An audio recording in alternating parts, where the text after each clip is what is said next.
What is shaking? Happy Monday, everybody. It is Monday, so Brent Jones joins us as always, and I don't do it enough, but I'm going to do it now. I'm going to thank Brent for joining us every Monday throughout football, and then a lot of Mondays not through football. Brent gets a grand total of my appreciation, which isn't worth a whole lot. No, that's valuable, baby. But I do appreciate him joining us and talking football, and we're gonna do a little baseball today too. Not baseball in terms of like breaking down baseball right now.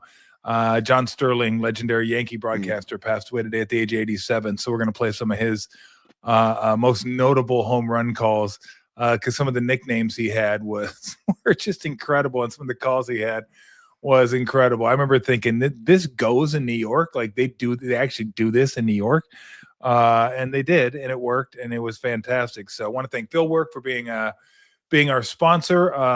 Tons of locations around the Bay Area. Going to a Giants game, go to the one in China Basin. Mission Rock will be opening up soon. San Leandro, San Ramon, Berkeley, Sacramento. I mean, they're all over the place. You'll be able to find them, and I should get a list of them and give them to you, but when Patrick Bailey gets an RBI, few and far between this year, I know, you get 50% off your draft or non-alcoholic beer. They have 4 different flavors of the non-alcoholic beer. They got tons of flavors of the fully leaded beers. So just had a clear skies yesterday. Fantastic. So if you happen to be in the mood for a beer and happen to be in the area, which is just about anywhere in Northern California nowadays, stop on by and grab yourself a Fieldwork. Hello, Brent. How are you? Tommy, I am great today. You look great. You look fantastic. I don't know if I look fantastic, but you look fantastic. I feel pretty good. You look fantastic. You look like it's been a fantastic Monday. There you go. When's the schedule coming out? Will anybody know when the schedule comes out for the NFL? It's probably like, 2-3 weeks? Yes is the answer. I think we probably have a delta between May 12th and the 19th. Yeah, you're probably right. Because I need to figure out where we're going to go. We need to plan our trip this year. Yeah, I just like the way you use Delta. That was really nice. Showing off he's flexing his Santa Clara education. That was a good flex. I did hear something about the 13th, but you never know. Yeah, well, hopefully it comes out soon. Hopefully they don't sneak a Niner Cowboy game into the Thanksgiving window. It would be a great game. Wow. It would foil my plan though to be in Dallas early in the season. So it would foil the old plan. That is, we're kind of hoping for Dallas, Kansas City, or Seattle. That's what the dream is for early in September, but we'll see. You know what? To dream the impossible. Anyway, that's stupid. Let me ask you this. Sense. Since they have Australia, do you think they're going to make them go anywhere far and significant the rest of the month? I wouldn't think so. I would think that would rule out New York and Cleveland, and it would bring into play Seattle. It wouldn't bring into play the Rams because that is the Rams game. Yeah. I was thinking they probably wouldn't hit them with 2 division games in the first month, although they could. They could. And if they didn't, and they didn't want to make them travel, then we're looking at Dallas, then we're looking at Kansas City, because I think they have Atlanta this year and a couple other Eastern time zone teams. So hopefully, Kansas City be the best. Like Kansas City is the one we're kind of hoping for. Never been to Arrowhead. There's a baseball stadium there. I've been to Kauffman before, but I wouldn't mind going to Kauffman again. Missouri football, and it's in the middle of the country. You could shoot around and go other places as well. So Seattle or Kansas City is kind of what we're hoping for, but we'll see. Who's going on that trip beside Bergie? Is it just you two? No, Bergie and my good friend Steve Davidson, and then my brother Jeff. Nice. We'll go. So, we finally got Jeff out last year. Finally got him out of the house. Like getting Jeff out of the house is a real chore. It's more of a chore than it should be. Like it shouldn't be that much of a chore to get someone out of the house. It's like not with the boys for football on the road. Yeah, just get out of the house. Go do something. Come on, Jeff. Stumble and fall out of the house. Pick it up. Oh my goodness gracious. So I thought what we would do today, did we see the Avalanche score 18 points? Well, the Avalanche, Brent, did you see the Avalanche score 18 points? I did not. That's a lot of goals. Well, it wasn't 18, it was 15. It was 9-6. Okay. Yeah, so it's 15. Oh, the game. I was thinking, man, I didn't see that. No, that was a good hockey game last night. It was like summer league basketball. Yeah. It was just 9-6. So great. Gotta love defense. Defense wins championships, baby. That's right. How's Dallas feeling about their stars? Do they care about how does hockey go over in Dallas? Actually, hockey goes over fairly well. That's what I thought. I think the boys went to their first hockey game and they were fired up. I told them my daughter was getting my son-in-law Corbin tickets for his birthday, and I said, you gotta go behind the net, because that was my spot where I used to go with Ralph and take. Right. I'm like, there's just too much action. You can see things form. There's guys smashing in the boards. So they went, and the boys were just psyched. They're coming home, flying around. They know nobody in hockey. They've got jerseys. I'm like, who's your guy? Yeah, whatever. It was the best. Guys were smashing each other. I mean, they each got a puck in the pregame. Oh, they did? Like, when was that a thing? Yeah, the guys lifting them up over the net or under the net. Oh, really? And they each got a puck. I'm like, nice. How did that happen? I don't remember that. No, neither do I. But Dallas is, hey, look, and thank you, Kay. I appreciate the donation. Thank you very much. They need to get rid of the hockey playoffs now. It was kind of cool to begin with, but the Wild, I talked about this last week, the Wild and the Stars should not be playing each other in the first round while the Ducks and the Oilers are playing each other in the first round. It's like, it's not, and I know, and I bring this up all the time. You've probably seen the movie The Unforgiven, where Clint Eastwood said, deserves got nothing to do with it, boy. And like, there is part of me that's like, I agree with that, but I mean, come on. You have 110 points and you're playing a team with 108 points, and two teams with 92 points are playing each other. It's like, and then they get to play the Knights, who had like 94 points, and the Wild now have to play the Avalanche, who are the best team in I guess it is what it is. You just deal with it. But the playoffs shouldn't be this hard, Brent. They really shouldn't. They should do what baseball does. I think baseball still does this. They should do what football does. The top seed always plays the lowest seed every round. Yes. That's the way you give meaning to the regular season.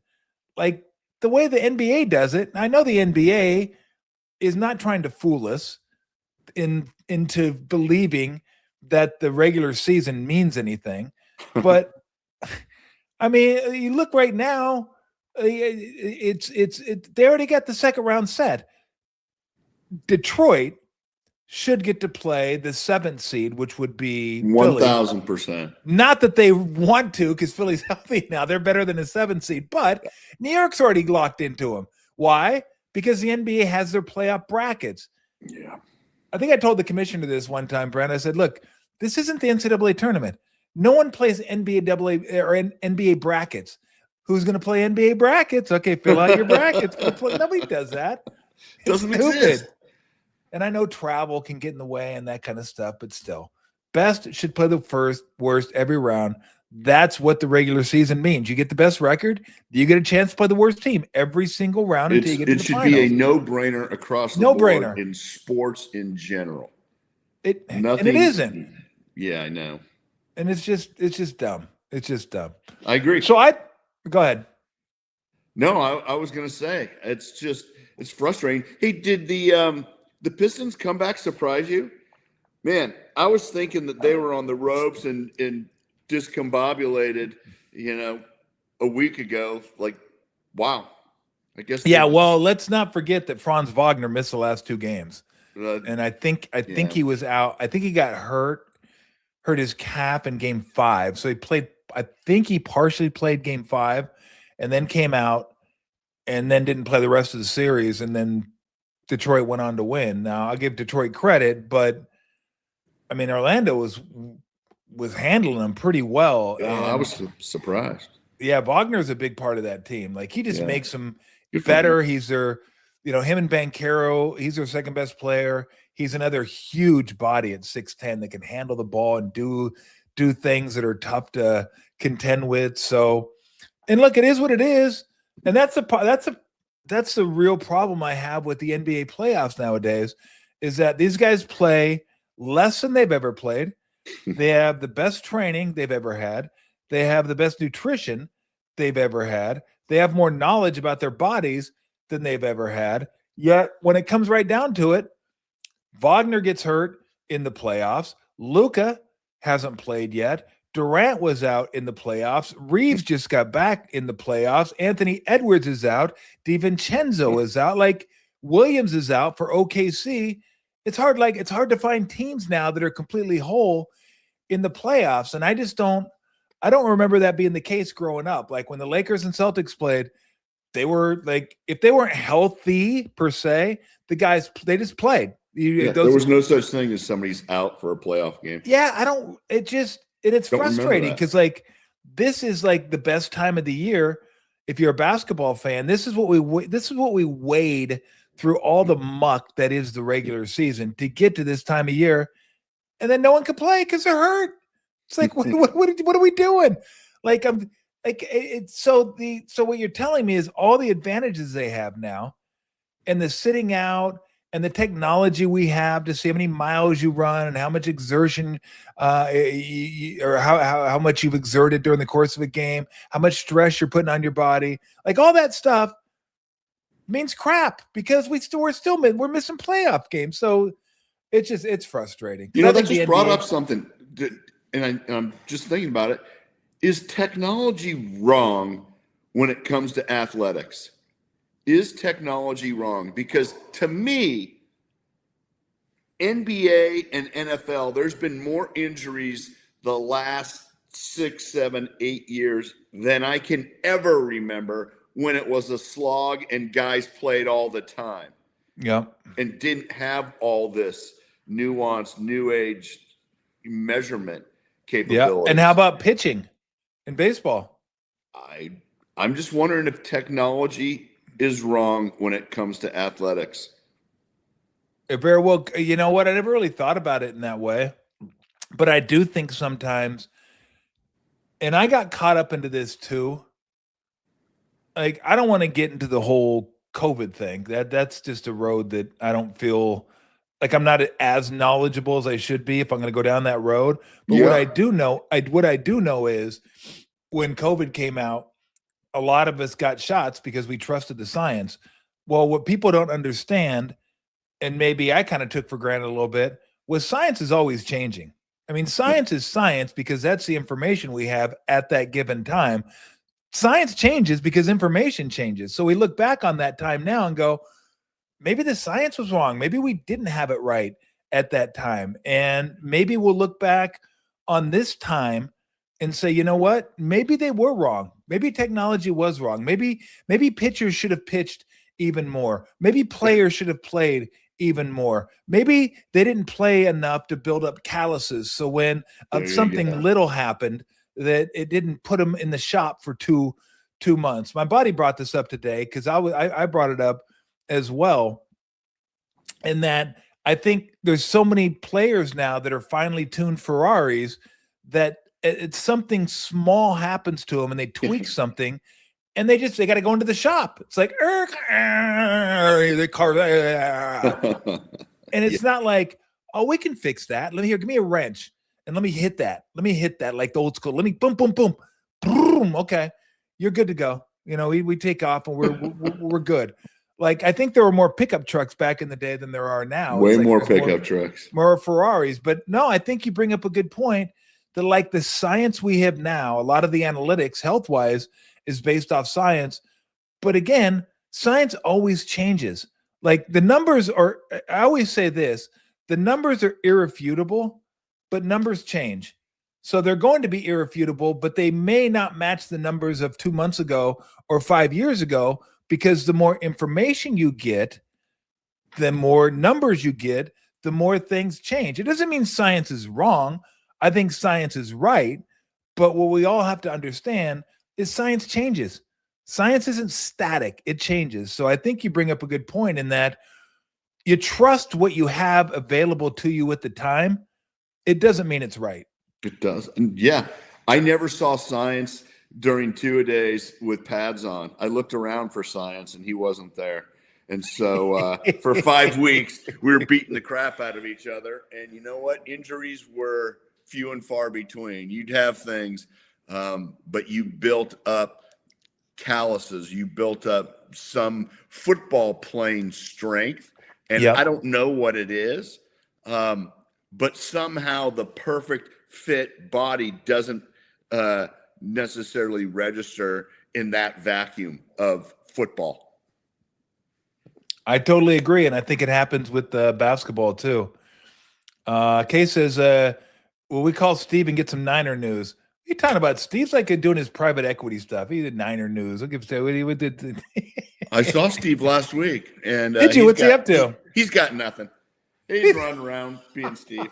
He's got nothing. He's got no Niner news. He's got nothing. He's too busy doing the.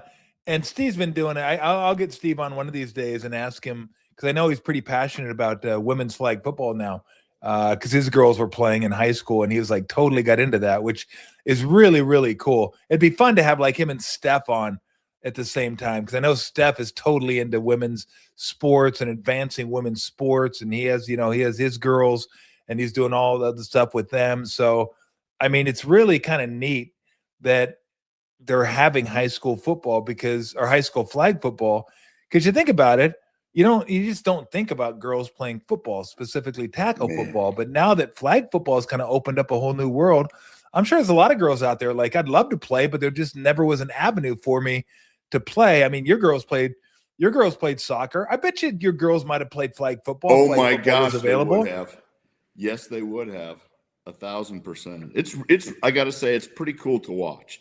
And I think you're bringing in a new generation of fans for the game, and girls understand the game.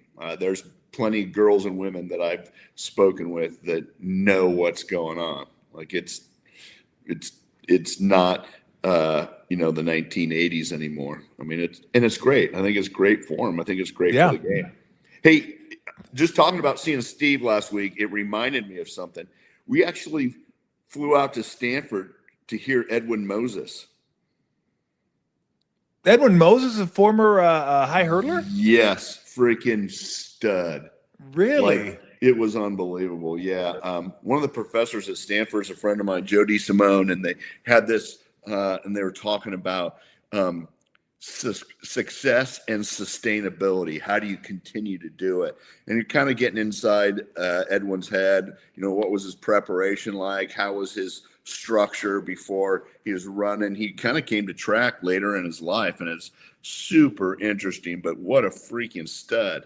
And so, there's no way I could have missed that. So it was really cool. But the funny thing is, he was talking about playing football to me on the side, me and Steve, and he was like, "Man, I was a defensive back, and I was only $130, but he said I would be just launching my head in my helmet and smacking guys." And he had the spots, I'm going to hit you between the knee and the thigh, and he was going off, and it was hilarious. No, he was great. That's awesome. That is really so cool. That was cool. Wow, look at you. Did you fly? You jump on your private jet and fly out. Jumped on my old private jet. Tight ends, we get paid a ton. Now, do you remember this name from the past? Haven Moses. I do. Who did he play for? Haven Moses, I believe, was he number 25 for the Rams? No, I don't think Haven Moses. Did Haven Moses play for the Rams? Oh man, I remember. I thought Haven Moses played for the Broncos. Oh, you're right. I thought he was a wide receiver for the Broncos. I think you're right. Let's see, Haven Moses. It could have been both teams, but that is impressive that you remembered he was number 25. Yeah, I did not know that. Dang. Wow. I could have been, if I would have said Broncos, I'd have been super legit. I'm losing it. He played for the Bills and the Broncos. So he played for the Bills. Well, he had a long career, 4 years with the Bills and 8 or 9 with the Broncos. So he played from 68 to 81. That's legit. Wow. That is legit. He made 1 Pro Bowl when making a Pro Bowl was like actually doing something. Yeah. I don't know. Shadir Sanders had heck of a season last year. Oh, speaking of the Sanders, before we get to our rule changes and stuff, and if you're hanging in there, Brent and I are also going to play some John Sterling sound for you. So you're not going to want to miss that. That'll be at the end of the show. Did you enjoy what Shiloh Sanders had to say? It made me laugh. I mean, are you kidding me? I mean, you can't say that, but it made me laugh like, oh, holy cow. Can you make a sandwich? Yeah. He was talking to, what was it? I think her name's Mary Kay Cabot. Mary Kay Cabot. She's been covering forever. Been covering the Browns for like 20 plus years. Yeah. As legit as they come. And because she was questioning whether Shadur should be starting or not, or Deshaun Watson should start, I think she said, that Shiloh decided to throw out there, go make a sandwich, which is interesting. I mean, I feel bad that I said I laughed, but I did. I couldn't. I was like, where did that come from? Well, it's so old that I laugh because it's like a 30-year, like nobody said that in like 30 years. No, he said it. It's like, bro, what are you doing? And the other reason I laughed was because I thought to myself, don't you have plenty of time to make your own sandwich? Like, are you playing right now? Like, what are you doing? Like, what are you? You're like the Ball brother, LeAngelo Ball, that like didn't play in the NBA. You're like, they just go away now, okay?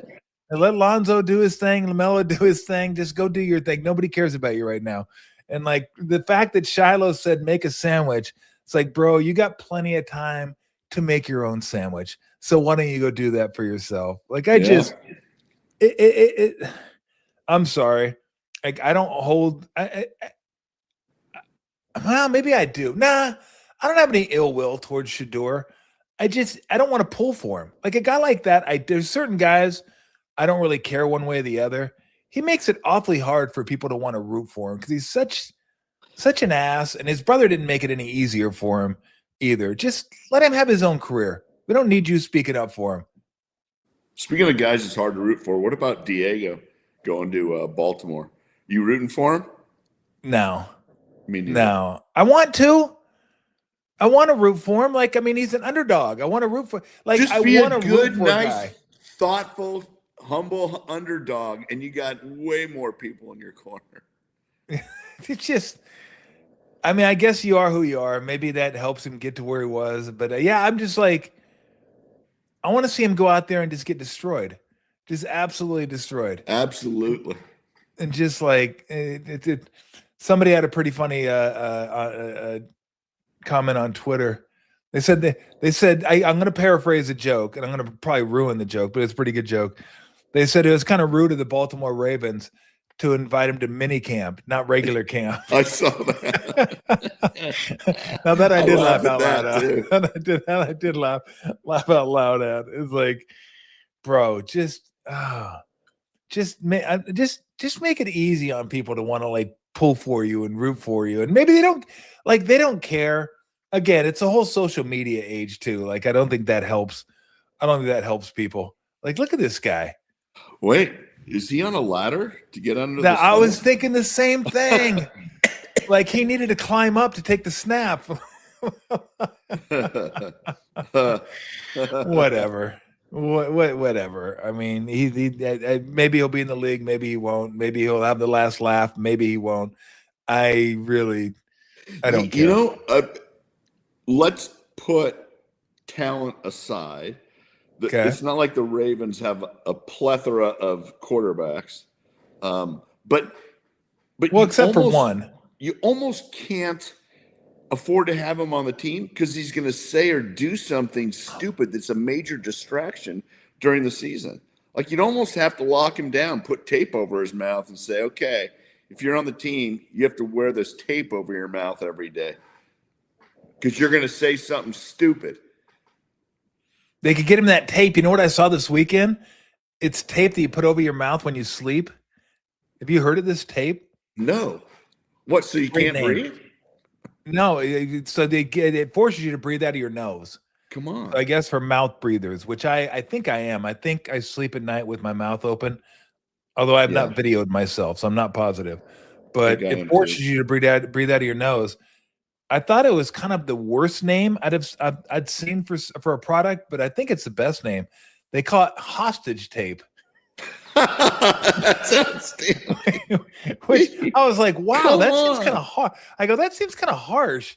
And then I thought about it more. I go, it's actually pretty. There it is, right there, hostage tape. No way. That is hilarious. I was like cracking up. I was like, wow, okay.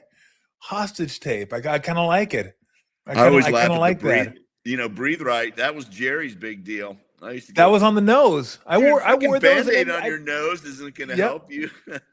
I wore it in an NBA game. I wore that. Come on, you fell I did, and it actually worked. No, it actually. No, I kid you not. It actually opened up my air passage. We're having some good comments coming in. Oh, I got one of those, and I go, I need that thing. Was that Jerry that did that? Yeah, Jerry was the guy. Really? Right. Yeah, no strips. I think he was the very first guy. Wow. I know we had him on because I was like, what the hell's that? I remember Jerry doing Tiger Balm. I remember him doing the Tiger Balm commercials. Yep. I think Jerry, if I remember correctly, you can tell me if I was wrong. I think Jerry was a little miffed that he didn't get the endorsements that other people were. There it is. There's Jerry with the Breathe Right on. Look at that. Hey, Jerry, I'm with you on that one. I used it, and I actually thought it worked. So I didn't continue to. Once I ran out, I didn't order anymore. I mean, theoretically, it is Jerry Rice, so I probably should have done whatever he was doing. Yeah, well, it wasn't going to turn you into Jerry Rice. No, it was not. But I think Jerry was like a little miffed that he didn't get more endorsement opportunities for being the greatest receiver of all time. And I thought, he's probably right. And then I heard him doing the Tiger Balm commercial. I'm like, oh man, that's what he's doing, Tiger Balm. Like Jerry should get better. And then he did Van Heusen with Steve. I always kid Steve about that. I go, how many of those Van Heusen suits do you still have up in the closet? You still wearing Van Heusen? And he Van just Dork. He's a Van Dork wearing that stuff. Not Van Dork. Yeah, pretty much. Or Van 70s. Like, hey, good luck. Van 70s. Good luck. My grandpa wore panties. Oh my gosh. Oh my gosh. Man. So what good. Was it? Was there anything that anybody on the team endorsed that you guys just killed him over? You guys were like, are you kidding me? I'm sure there was. I don't remember Joe doing much. I don't remember Joe doing much stuff like when he does more stuff now than he did when he was way more. You know what, Tom? Part of the endorsement thing is it really wasn't as big of a deal in football back then. And guys, I remember guys used to talk about it and say, well, you got your helmet on all the time, so people don't know what your face looks like. Yeah. Which is kind of a weak excuse. But I'm sure. So I do remember Romanowski used to do Moda Italia. Hey, I got a deal for you. He talked like that, kind of out of his nose. Roman was kind of a funny guy. Hey, you come down and you sign autographs. We'll get you 3 brand new Italian suits. And like he was giving them away like candy. And he was the Moda Italia guy. So he had like 1 million. I don't even know if Moda Italia exists anymore. And I'm sure you Moda Italia. That was the number. That was up there. That's classic. I got my 3 suits, or maybe I got 6. I don't think I have them anymore. I have 1. I have 1 suit. And the bad part about it was when I went to Stanford, I was at Stanford for a couple of weeks getting the surgery. I lost so much weight, the damn suit doesn't fit anymore. It looks like my dad's suit. Like it looks like a kid wearing his suit. And I'm like, what do I do? Do I get it taken in? And then I got to get it let back out? I go, do I just live with it? Like it's a black suit. So it's really, I got a black suit because I wanted to be able to do the the funeral wedding type deal. Like, okay, I got funerals covered and weddings covered. I'd like to have a blue suit, but I wear suits like once a year. I'm not a bigwig like you. I don't wear suits all the time. Like, I don't wear suits. I don't want to wear suits. Yeah, but you're wheeling and dealing. You're dealing if I like have to. High finance. There you go. That's Look what I want. at that. I want that suit right there. Bam. Oh man, that had to be an dude. We had a thing every year for the start of the season. We'd have San Francisco Chamber of Commerce luncheon. And right in the middle of a practice, we'd have to cut it short. We'd practice in the morning, and everybody would have to wear a suit and tie up to the Chamber of Commerce luncheon. And to incentivize guys, like each position group had an award, and you get $500 if you were the best dressed guy. And so I got thrown into the tight ends got thrown into the offensive lineman crowd. So this was like stealing every year because we had 2 sets of linemen. We had the younger guys that didn't have a suit that would put together like a sock tie and this old kind of, a shirt. They got one shirt. So I knew every year Bob McKittrick, who's our old school offensive lineman, military, he was our offensive line coach, and you got to play to the audience. So those guys would self-select out because they look like ragamuffins. Then all the sharp brothers on the offensive line would come in dressed to the nines. I mean, I got to say, we had some guys like Guy McIntyre, Steve Wallace. Those guys would bring it, but it would be purple and pink and they'd look crazy, snazzy. But Bob McKittrick is not going to say that's the best dress. He'd be like, what the hell? What is this? This is rainbow. Derek Deese, lime green. Like, this ain't gonna fly. So I'd have my gray suit with my red Niners tie every year, and bam, I'd win the 500 every year. And just cleaning up. Go nuts. They'd be just furious. How does Jones win it every year? This is rigged. That's BS. And they could never figure it out. Like, just be basic. Look normal. No outrageous color palette. No sock tie with a t-shirt. Just look like you're well dressed. And man, I'd love to get sock that tie. They'd announce it at the meetings. And for the offensive line tight ends, Brent Jones. And they'd be like, it's BS. Yeah. Like, this is. Yeah, a lot of the offensive linemen were like Chris Farley and Tommy Boy. Yeah. Fat guy in a little Darn suit. right. That was half. Then the other was very well dressed in the fanciest shoes, but way off on the color palette. So way off on the color. You can't wear lime green or purple and win in Bob McKittrick's eyes. Not gonna. Wasn't gonna happen. Kurt Rambis, when I was playing for Charlotte, my first team, we had to wear suit and ties on the road because we flew commercial. He had a neoprene tie that was reversible. It was black on one side, blue on the other side. And he goes, the only tie I need all year. And I was like, wow. He goes, Kurt spent probably, $50 on a suit for like a year. Kurt was not a clothes horse. So I go, where do you get your clothes? And he goes, learn this saying. If it's free, it's me, and I'll take 3. I knew that for sure. Kurt lived by that motto. The motto. Fellow Santa Clara Bronco. Me and I'll take 3. Did you guys have to dress in a suit and tie for the road? No. We would have. Did you guys fly charter? Yeah, you couldn't dress in sweats or anything like that. You had to be respectable, but like jeans, sweater, stuff like that. Yeah, something that does not reflect poorly on the organization. Yeah, when we flew private in Orlando, Shaq would come on the plane, shorts and a muscle t-shirt, no sleeves, vest open, and then shorts. And I was like, all right, I can deal with that. That'll be fantastic. That'll be great. All day long. So we were in shorts and t-shirts on the plane and stuff. The only problem was there was no drinking on nobody drank on the plane. I was like, I go, can you get a beer on the Yeah, I go, can you get a beer on the plane? They're like, no, we don't have beer. So I started bringing my own beer on the plane because the coaches would drink. The coaches would drink, and they drank Henry Weinhard's terrible beer.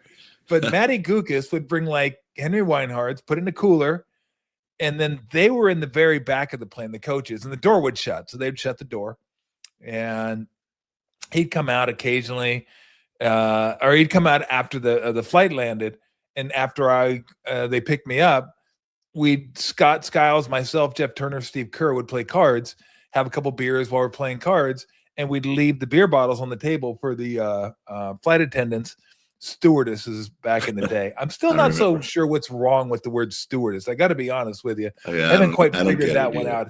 Yeah, how that's offensive to anybody. But somebody deemed it was. Anyway, back to the story.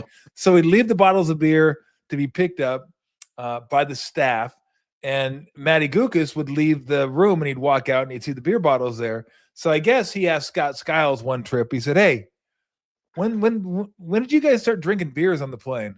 And Skiles looked at him and goes, "About the time Tom came." I mean, it's not a lie. No, it wasn't a lie at all. And he never said anything. How are you going to say something when you're back there drinking beers? Like, hey, Henry Weinhard. So we always called him Henry Weinhard. Hey, Henry Weinhard, how about sharing some of your stash back there? Stop hoarding it all. Oh my gosh, that was classic. Dom wants to know, did you do a commercial for Marine Auto Stereo and Alarms back in the day? Yeah, I did. It was Marin Auto Stereo and Alarm. It was great. The owner there was fantastic, and I got dialed in all my cars with sweet stereos, and I was thumping and pounding away. You were thumping and what were you thumping and pounding? Yes, music. No, but what music? Oh, I don't know. Just classic rock. I wasn't a big rap guy. Were you a concert guy? I am. I still am. Okay, what's the last concert you've been to? I went to the Eagles about a month ago in Vegas. That's a good one. Well, I'm going to see Luke Combs on Saturday night in Oklahoma. Ooh, but he'd be fun to see. I kind of like him. He is really good. We've seen him a couple times. Have you? Just a regular dude. Great voice. Maybe I'll have to go see him when I'm here. I might go see. I don't know. Have you heard of a band called Pennywise? I have. Yeah, I might go see them Friday there at the Fillmore. Go by myself. Go there and just do a little punk rock. I'm gonna stay out of the mosh pit though. I don't need to be anywhere near the mosh pit. It's not as cool when you get over. No, it's 45 not. Or 50. No, I'd like to keep my knees exactly where they are. So I was like, you know what? No, because Lori loves music. Not a punk rock fan though. She's not punk rock. So I was like, go over there by myself, drive over to the Fillmore, have a couple beers, watch the show, and then come back home. So yeah, I think Bruce Springsteen just played last night. I've never seen him. I don't know if you're like, are you like a Bruce Springsteen guy? I'm not really, but I went and saw him once, and he has some good songs.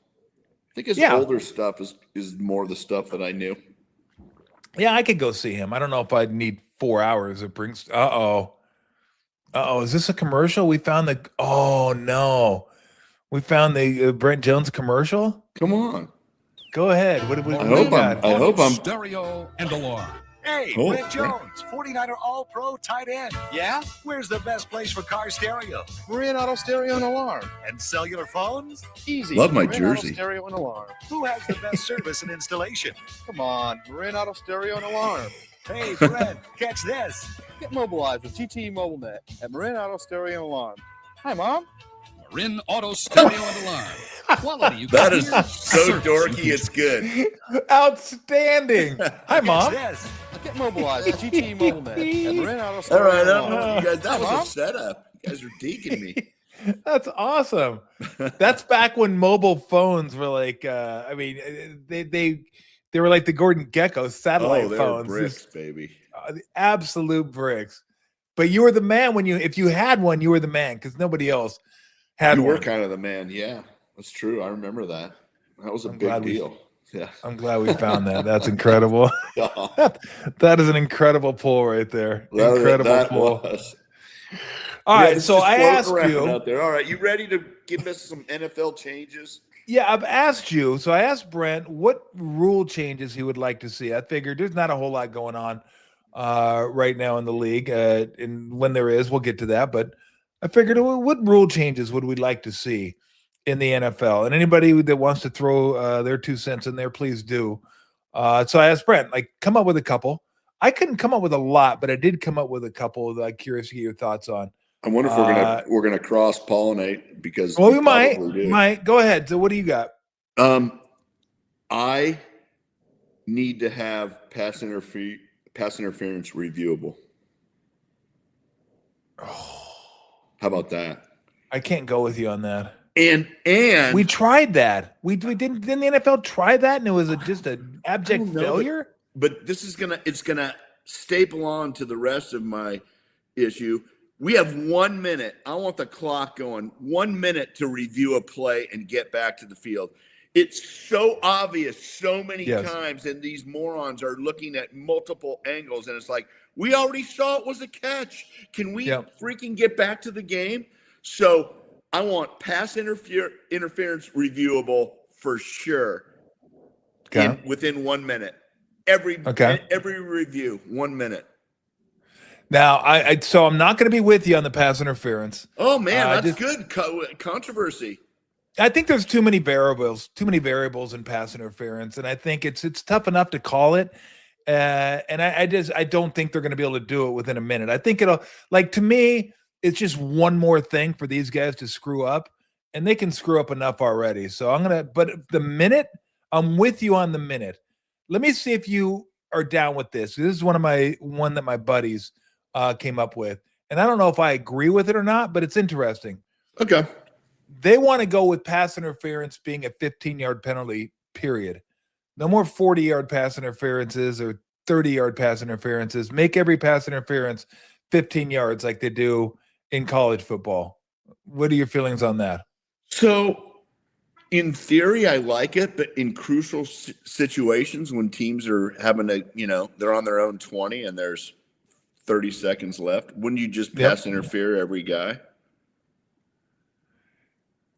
Yeah, I guess, but I mean, well, I don't know. If it was only 15 yards, I get it in principle. But I'm not sure I can go there yet because I don't know if I can either. I just thought I'd throw that out there because there's such game-changing penalties. I agree. They really are. Hence, but review those suckers. I agree with you. Here's one. Now, here's one that I would go with. I think every game in the postseason, overtime shouldn't be you get the ball once each. Overtime should be a quarter. Just play a quarter of football so the strategy plays itself out. And then after that, it's sudden death. It's going to be 1 quarter of football, not you get the ball, then you get the ball. Because what happens is, I think if the first team goes down and scores or doesn't score, whatever they do, it informs the team who gets the ball second what to do. So they're going to be able to go for it on 4th down when normally they wouldn't, but they're going to because they're down a touchdown. So you have to go for it. So I think it's an unfair advantage for the team that goes second. I think if you go 3 and out in let's say the first time you get the ball, maybe you punt it if there's still 9 minutes left to go in the quarter, thinking, okay, we're going to get the ball back one more time if we stop them. We don't have to go for it. So it takes a little bit of that unfair advantage away. So postseason overtime rules are 1 quarter of football and then sudden death. What do you think of that? I like where you're going. I hate the sudden death rule. I hate the overtime rule right now.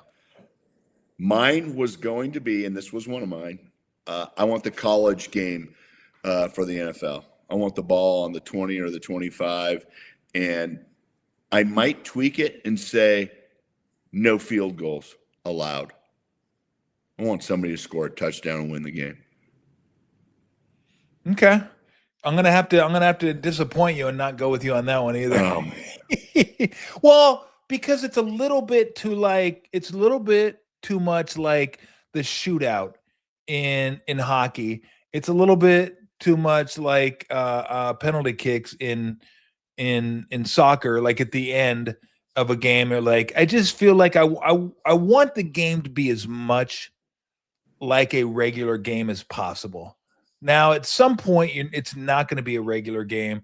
In soccer, it can go on too long. So they give them an extra like 30 minutes, I think. I think it's 15 aside. And then they go to shootouts like in the World Cup, stuff like that, toward the end, knockout round. I think it's 15 aside. Could be 30 aside. Hockey, they just let them go on all night now. Stanley Cup playoffs, let them go on all night. They're not going to do that in football because it's a different sport. It's not like sudden death in hockey works, whereas in football it doesn't. But I think after one quarter, sudden death is fine. I don't like sudden death that started out.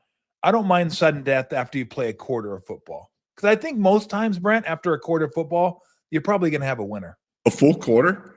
A full quarter. I think the players' union would object to that, probably. Even in the playoffs? Yeah. Because they almost play a full quarter anyway now.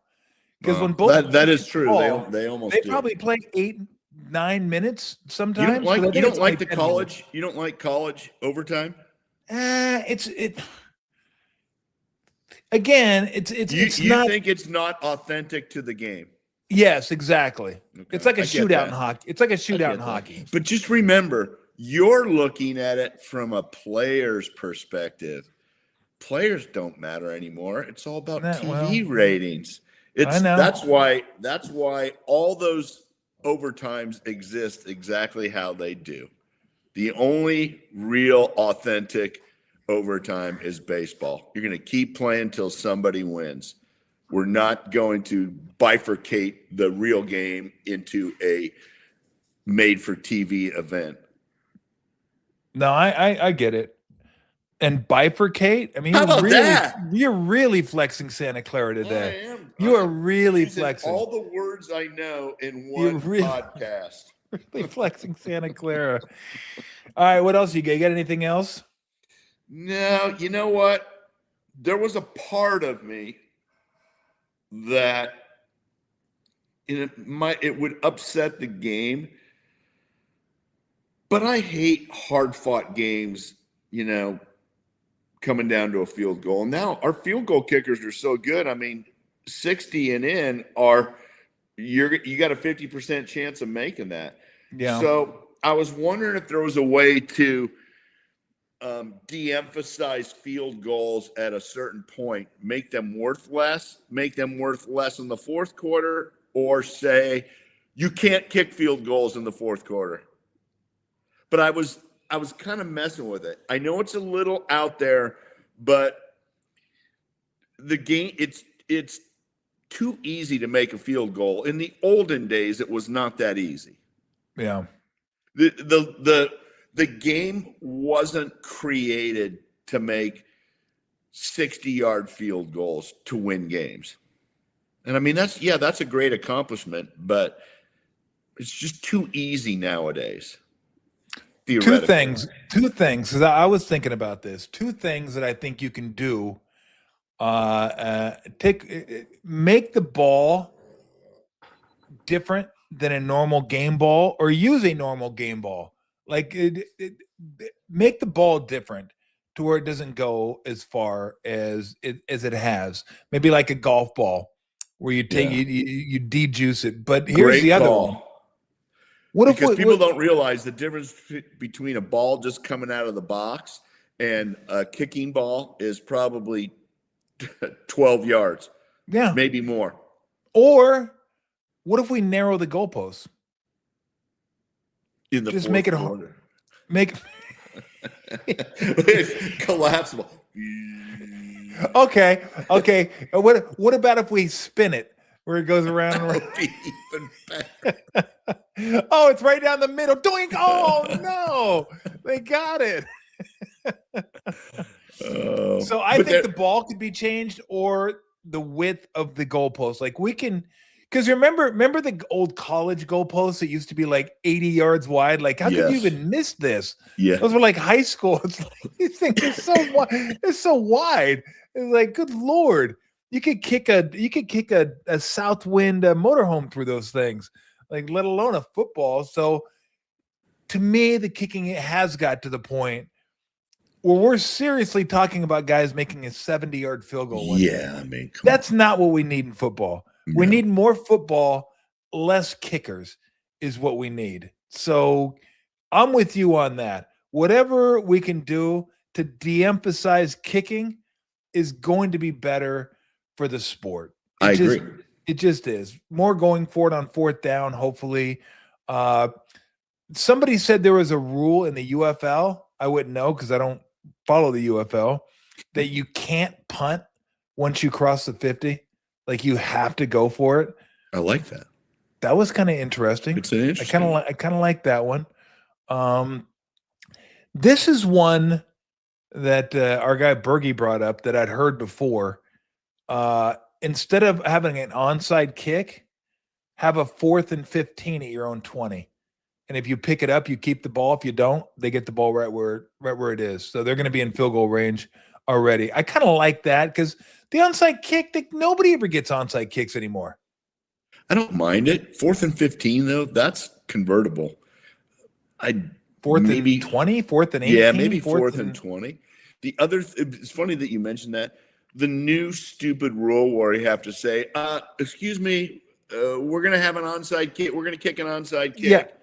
Yeah. That's stupid. Yeah, I hate that one. Although I did see where you're able to onside kick at any point in the game now. It used to be remember last year, it was just the fourth quarter. Like, even if you wanted an onside kick in the second quarter, you couldn't. Now it's like, now we're going to let you onside. Nobody does it because the rules. Give me the wedge back. Make the kickoff dangerous again. Make the possibility of someone getting drug off the field. Let's go. Want our football to be dangerous again. Make concussions great again. Yeah, make concussions great again. Make them happen. What do you think would happen? I've thought about this before, and I thought it was the stupidest idea ever. And then I thought, what if we tweaked it? Because somebody said to get rid of concussions, NFL players should play without helmets. And I thought, well, that's just really dumb. I go, of course, they're going to inadvertently run into each other's heads and kill each other. Yes. But I did say this, and I was half serious, but the more I thought about it, I thought it could possibly work. Take off the face masks. Go back to old school football. Wow. Where you don't have a face mask. Therefore, you don't feel comfortable leading with your head anymore. Now, inadvertently, again, you may get dinged, and that so I don't think it would work. But you get guys now, these helmets are so good nowadays. That's why people want to use them as weapons, because you feel like Iron Man inside this thing. It's like, let's get back to the helmets not feeling like an Iron Man helmet. I don't want leather helmets, but let's make it a little more dangerous than it is right now, leading with your helmet. Let's make worse helmets. Let's go shut. Make a crappy helmet. The old suspension helmet. You got a little piece of rubber and some rope. Let's go back to Toys R Us to buy our helmets, all right? Absolutely. Let's go back to Toys R Us where it might just crack. The helmet might just crack when you hit something. Just think of that. That would make it exciting. You have to have helmet replacement in the middle of the game. Oh, God, it'd be incredible. But I do think there is something to the notion that if you were to take off a face mask, players aren't getting their heads in there. They're going to lead with their shoulders now because guys now will stick their heads in there. That would change everything real quick. Real quick. Yeah, that's not bad. God be bloody though, man. It's not. Yeah, it's going to be nasty. I'm glad I'm not doing it. Oh man! All right, before we get out of here, John Sterling, legendary broadcaster for the New York Yankees, passed away today at the age of 87. He was a guy that came up with wild home run calls for literally everybody. I I mean, anybody that was anybody. My favorite's the Grandy Man can. The Grandy Man can. Granderson was incredible. So, one last one. Kay wants to chime in. He thinks it was you that said shredding for the wedding. Did you say shredding for the wedding? I think I did. Was shredding for the wedding? Was that you getting like yoked for your daughter's wedding or something? Probably. Is this like saying I'm fat? I kind of am. No, fat. shredding, like you're shredded. No, but I'm going big for Mother's Day. Are you going big for? You look like you're going big for Mother's Day. I might be. Oh, the camera puts on 10 pounds. Yeah. Yeah, please. Thanks, Kay. I appreciate it. All right, let's get back to John Sterling. So that was Curtis Granderson. The Grandy Man can. Oh, the Grand. Well, I'm sure we're going to hear that one. But he has like tons of home run calls for just about everybody. Jeter, Bernie Williams, like everybody. So we're going to listen to some of John Sterling's best calls. And this is legendary broadcaster John Sterling for the Yankees. He actually had one, too, where he got hit in the face with the ball, where he went, oh, the ball hit me. That was actually pretty funny. I don't know if we'll have that one or not. We may have it. But let's sit back and listen to some of John Sterling's greatest home run calls. Go ahead. Seattle, bottom of the 8th, 1 out, no one on. Here's Bernie. It'll be a 3-2. Swung on and hit high in the air to deep right. That ball is high. It is far. It is gone. Bernie goes boom. He drills a home run the short way in the right field seats. Burn, baby, burn. And the Yankees tied the ball game at 1. We're tied at 1, and this place is going nuts. 2 away. The Yankees down to their last out. And here's Tino. 1 on, 2 out. Pitch is swung on and drilled to deep right center. It is high. It is far. It is gone. The Bam Tino with 2 outs in the bottom of the 9th. He drills a game-tying 2-run home run. Oh, the Bam Tino delivers big time. And the Yankees on the precipice of defeat tie the game at 3. Posada is the base runner, so Brocious, of course, the tying run with 2 outs in the bottom of the 9th. Now Kim, 1-0. Swung on and hit in the air to deep left. That ball is high. It is far. It is gone. I don't believe it. Once again, deja vu. A 2-out, game-tying 2-run home run by Scott Brocious. Probably the most unbelievable feat in World Series history. The pitch swung on, hit in the air to deep center. The air back, way back in deep center. It is gone. Godzilla. The thriller by Godzilla. Hideki Matsui, the Sayonara Kid, just lost one over the center field fence. Mattingly swings and he hits a drive to deep right center. It is high, it is far, it is gone. Back to back, in a belly to belly. John Mattingly homers in the right center field area. And the Yankees take a 3-2 lead. Runners lead. The pitch swung on, hit high in the air, deep down the left field line. It is going to be gone. He's done it. A long high drive down the left field line, just fair for a 3-run home run. Alex Rodriguez has made Major League Baseball history, the youngest player ever to hit 500 home runs. An A-bomb from A-Rod. That is steal swung on and driven to deep right. It is high. It is far. It is gone. He's done it again. Raul Ibanez has put on one of the great playoff displays of hitting. He drills one in the right field seats to win the game. Raul, so cool. Ball game over. Yankees win. The Yankees win. Felt the payoff. Swung on and drilled to deep right. It is high. It is far. It is gone. It ties the game. Didi Gregorius hits a 3-run home run in the right field seats. Yes, indeedy. Didi Gregorius makes Yankee fans euphorious. He hits a 3-run home run to tie the game at 3 in the bottom of the first. Well, the entire stadium standing. Jeter singled cleanly between third and short his first time. So he is 1 hit away. He is at 2,999 as he stands in. And there's the chant, which you can hear in the background. Derek Jeter. Here comes the 3-2 from Price. Swung on and hit in the air to deep left. That ball is high. It is far. It is gone. He's homered. Derek Jeter homers to tie the game. And there it is. Hit number 3,000. Derek Jeter has achieved another milestone in his Hall of Fame career. The 1-1.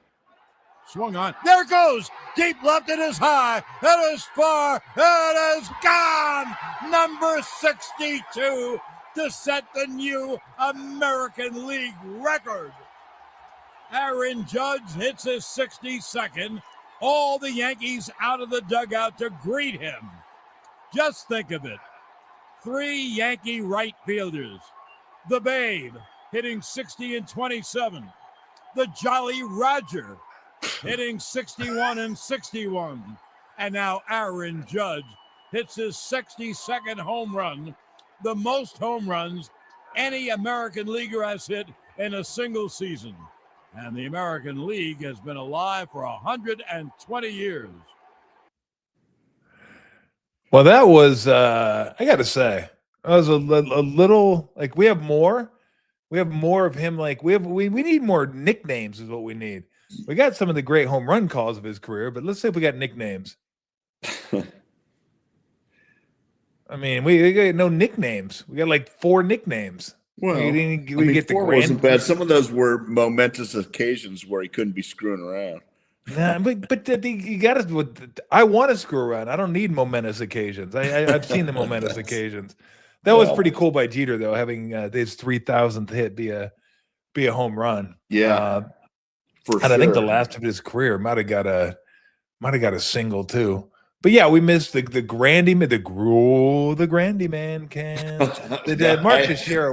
Mark Teixeira wasn't very good. But you know what? It was nice. Just, I don't know that we give enough respect and credence to some of the legends of the game. Certainly John was, and it's tough losing someone like that. But 87 years, heck of a run. But yeah, certainly a significant component of the fabric of baseball. John Sterling. I mean, I've heard those calls forever. And Yankees win. The Yankees win. Who were your guys growing up listening to? Man, Lon Simmons. It was Lon and Bill King. And like, how legendary! What a blessed childhood to listen to those guys. And I mean, that was back in the day, Tom, where it was a amazing treat to have the Giants or the A's on television. That was like a once every couple months type of deal. So you'd sit and listen to every game with your transistor radio, which was pretty spectacular, you think. And so awesome. Like, baseball was painted by Lon Simmons in my mind. Yeah, I had my 2 guys were Vin Scully and Chick Hearn. Yeah, that's pretty darn good. I gotta say, you're right up there. That's and then weird. Who did the Angel games for a while and UCLA basketball? Dick Enberg. Oh my gosh, Dick Enberg was such a good guy. Yeah, LA had some monsters. Yeah, they did. Monsters. Holy smokes, that's spoiled. Yeah, that's super. I love Vin Scully's voice. That's just great. Vin was the best. That's one of my great regrets of being in this business, is that I didn't go down to a Giants-Dodger game and just go over and say hi to him and just shake his hand and say, hey, I just wanted to meet you, let you know I listened to more games than I could ever count. You broadcasting, and just really appreciate it. Not that I was the only guy that would have said that, but it would have been for me, not for him. He wouldn't have cared, but just to be able to meet him, like, he was so good. The greatest maybe the greatest storyteller in the history of in sports broadcasting, maybe broadcasting altogether, but the way he could weave a story into the game and not get in the way of the game was just, it was worth the price of admission just to listen to Vin. I agree. I 100% agree. So nowadays, does this generation have a guy? I mean, all games are almost on TV, so you hear that. Obviously Kruk and Kipe in the background, they're pretty significant in my mind. I mean, I love listening to those guys. But how many fans listen to the game on the radio anymore? Boy, that's a great question. Great question. But I think you're right in that. We might have some more nicknames. But I do think you're right in that every game's on now. You have way more options to choose from than you did back in the day. And it was, again, not that those guys weren't legends, but because they were. But I think if you're young now and you listen to Giants games, it's Kruk, it's Kipe. If you listen to the radio, it's Dave and John. Yeah. Bill King was a legend. Absolute. It does count. And I'll get your big butt out of here. Like, yeah, I wish I met Bill King. I had a chance to meet Lon. It was awesome. Lon did some Niner games. He did. Lon. Well, he did the Steve's. Has that great call of Steve's run against the Vikings. Man, big on the board. Yeah, he was. All right, go ahead and play these. See if we got a few nicknames coming up here. So there goes the deep right field. That ball is high. It is far. It is gone. Second deck. Yes, indeedy. This is the dawning of the age of Gregorius. 8 homers to right. A second deck job. And the Yankees take a 3-2 lead. The age of Gregorius. Here's the 2-2. Swung on and hit in the air to deep left. That ball is gone. Over the high scoreboard wall and into the seats in left field. A Judgian blast. Aaron Judge homers to left to tie the game. All rise. Here comes the Judge. And that'll happen when you're a fastball pitcher and you won too many high fastballs. You can't get your. That's one of my favorites. All rise. Swung on, hit in the air to deep Brent right. Gardner? That ball is high. It is far. It is gone. A line drive by Gardner inside the pesky pole down the right field line. Oh, let the Gardy party begin. To the bottom of the 5th inning, Luke Voigt leads off against Charlie Morton. And he hits a long drive to left center field. That ball is high. It is far. It is gone. Voigt hits one to Detroit. I tell you what. Now the left-hander is set to be a 1-2. If it wasn't John Sterling, some of these and the pitch swung on and hit high in the air to right. Ordonez back. He's on the track. He's at the wall. She's gone. Jason Giambi has hit a 2-run home run over the right center field wall. The Giambino. His 2-run home run gives the Yankees a 5-0 lead. The Giambino. The pitch is swung on, hit high in the air to deep right. That ball is high. It is far. It is gone. It's a grand slam. The Bamtino. What an inning. What an unbelievable inning. Here's a 3-1. Swung on, hit high in the air. Hit left. hey. Back goes Ramirez. He's on the track. At the wall. She's gone. Georgie Juice one. Jorge Posada drove one into the wind and over the left field fence. Pitch. Swung on and hit in the air to deep right. It is high. It is far. It is gone. Away back in the right center field bleachers. 3/4 of the way back. A thriller from Godzilla. So Matsui hits a 2-out 9th-inning home run, and the Yankees trail 2-1. That's what he did for. And you can understand how still waiting for the Grammy, man. Swinging, and he hits a high fly to right. Away back. That ball is high. It is far. It is gone. Bernie goes boom. They turn him loose on a 3-0, and he hits a high drive 6 rows back in the right center field bleachers. Burn, baby, burn. Gibson's 2-1. Swung on, and there it goes. Deep left field. It is high. It is far. It is gone. He is the Sanchino. Gary Sanchez. He has a lot of those. Here to there. My gosh. Into the Gary deep Sanchez. left field seats. Oh, God, it's brutal. We couldn't find anything. Couldn't find any Granderson. They were still great. The Grandy man can. He's done a couple where I'm just like, what? Where did that one come from? Like, what? But he was like, I guarantee you, growing up, that was their Vince Scully. Like, everybody has their Vince Scully, right? I think Bill King was probably the guy here for multiple sports because he did the Raiders, A's, Warriors. Everybody tells me, I never got a chance to hear him do Warriors. Like, that was his best sport was basketball. I remember him doing baseball a little bit and of course the Raiders, the Raider calls. But yeah, I mean, everyone has their guy growing up. I do wonder if kids have their guys like we had our guys. Yeah. Because you just mentioned it. There's no transistor radios anymore.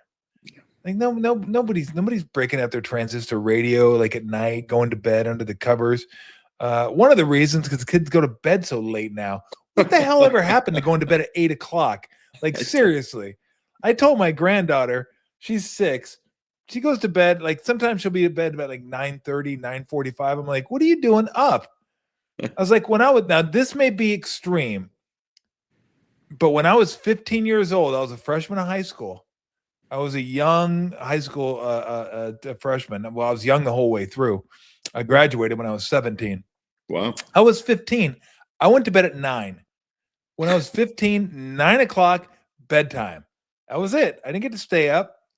I didn't get to stay up till 10, till I think I was a junior or a senior. I went to bed. My parents, that was it.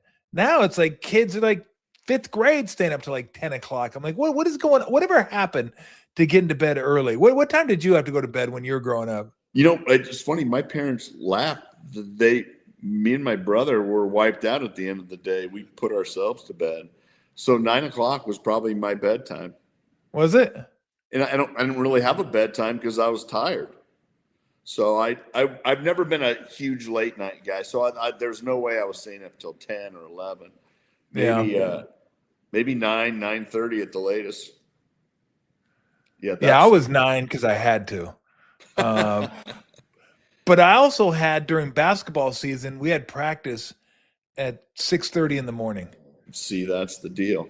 That was rough. When you're a kid, like, early morning is the worst. So I would absolutely go to bed early. Yeah, that was rough. My buddy Steve chimed in. Bob Miller, Kings Hockey, was really good too. I mean, LA just had some great announcers, and the Bay Area did too. But again, we remember all these guys. Like, we remember like Randy and Drew do a great job for hockey. I don't know if Bruzanowski gets enough credit because it's on radio, and I don't know how many people listen to radio anymore because it's such a visual medium that everybody's following on TV. And again, it's just different than what it was. It just nobody's bringing their radio with them. Maybe they have an app, an MLB app they listen to on the app, but I don't know. I don't know because everybody our age, Brent, that's a sports fan, you'll ask them who your guy was growing up. Like, where'd you grow up? Yeah. Did you grow up in Chicago? Harry Carey? Did you grow up in Philly? Like, I don't know where all the guys are from. Like, I know when I recognize their voice, but you live in a big metropolis. Everyone had their guys they listened to, like basketball, baseball, football. I just wonder if people have like their guys now. Like, I know Erwin mentions Tim Roy. Tim's an incredible broadcaster. I get to see that all the time doing games with him. I just don't know if it's the same as when we were growing up. I don't think it was. It's not. And obviously, I love these guys, and John Miller and Kruk and Kipe and the guys on the radio, and these are all legendary names. But I was thinking old school, little to no TV. That's when you rely on a guy's voice to paint the picture. It's a complete different deal. And unless you lived it, you can't really understand it. Yep. It's amazing thinking of Vin Scully. He's the guy that called the catch. That is so crazy. Yes, you don't think of him as a football guy, yet he was the guy that called the catch. You do not. No, that's pretty amazing awesome stuff. What do you get going the rest of the week? Got any? When's the Combs concert? Is that coming up Saturday night in Oklahoma? Nice. In Oklahoma, you still have the ranch in Oklahoma? Have the ranch, yeah. Tiger King still there? Tiger King, he's my guy. No, he's your guy. No, the ranch, the Tiger King setup is taken down, but the ranch is still there. So hopefully no tornadoes this weekend. Hopefully, please. That'd be nice if there are no tornadoes. Yeah. That'd be nice. Where do they have shows in Oklahoma? In Norman, U of O. Oh, okay. How about that? How far are you from Oklahoma University? Probably an hour. Oh, that's it. Yeah. Wow, I didn't know. Yeah, I haven't been to a football game yet. Shame on me. I've been to a couple of the Texas schools, but this could be the year. Got to go see the Sooners play at home. Be pretty cool.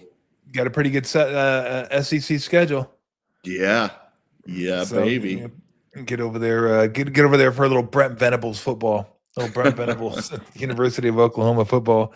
Yeah. All right, my friend. Well, tell the family I said hi. I will, buddy. You do the same. And we will reconvene. If not next week, the next. If nothing's going on next week, I'm not going to bother you again. No worries. It's up to you. Okay. Well, if it's up to me, then I always love having. Are you kidding me? I'm like, well, why wouldn't I have Brent on? So I give something will happen. Something will happen this week, good or bad in football, that we can talk about next week. There you go. All right, my friend. Tell everybody to say hi. All right, Brent. Tommy, take it easy, man. See you. Brent's the best. I'm so lucky to be able to have him on, and he just comes on because he just enjoys talking. And so I got to see. Am I going to get Camila to school? I don't know. I probably better go. Probably better go. I don't need my granddaughter waiting for me at school. Like, Grandpa, where are you? And he's supposed to be here to pick me up. And so, anyway, we didn't have a lot of takers on the rule changes in football. I don't know. Maybe there's not. I was struggling to try to find rules to change last night. Like, what is there that's really like I look at and think, oh, they should change that. But I can't go with him on the. I don't want to do pass interference replay. I don't want to do that. I'm becoming a minimalist when it comes to replay. I want less replay in sports now, not more replay in sports. And I don't love the college get the ball at the 25-yard line. That's a little bit like putting a guy in second base in the 10th inning. Regular season, you want to do that? Do it. I don't really care. Do whatever you want in the regular season. When it comes to the postseason, let's play a full extra quarter and then go from there. Just my thought. All right, everybody, have a great day. Tomorrow, Jeremy Affeld. So we're going to be talking Giants baseball. Oh, Eldridge coming up, though. So he got that going for you. Let's distract you from how the team's playing and go, hey, Bryce Eldridge, he's coming up. Let's see how he does. Boy, the Giants they're not to 40 games yet, though. Not to 40 games. 5 worst teams in baseball. 5 worst teams in baseball. 4 of them are massive market teams. Giants, Phillies, Mets, Red Sox. I think the other 2 for the worst 6, Angels, Rockies. How about that? So if you think you're feeling bad as a Giants fan, just think how the Mets fans are feeling. They spent a crap load more money, and look where they're at. Nah, it doesn't make you feel any better. So we'll see what happens. Eldridge's coming up. We'll see if they can turn the offense around. But the Giants are bad, and bad. So, and not easy to watch. At least my Angels are like third in the American League in runs scored. At least they're kind of fun to watch. They're terrible, but they're fun to watch. So we'll get into that tomorrow with Jeremy. We'll see if Jeremy has any thoughts on how to fix it, how the Giants get out of this mess. Can they get out of this mess? We'll talk to him about that. Drew Mendez is going to join us on Thursday.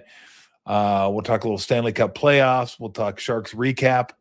So we'll get a little hockey this week, a little baseball this week. We've already had football, and then we'll just keep on rolling along.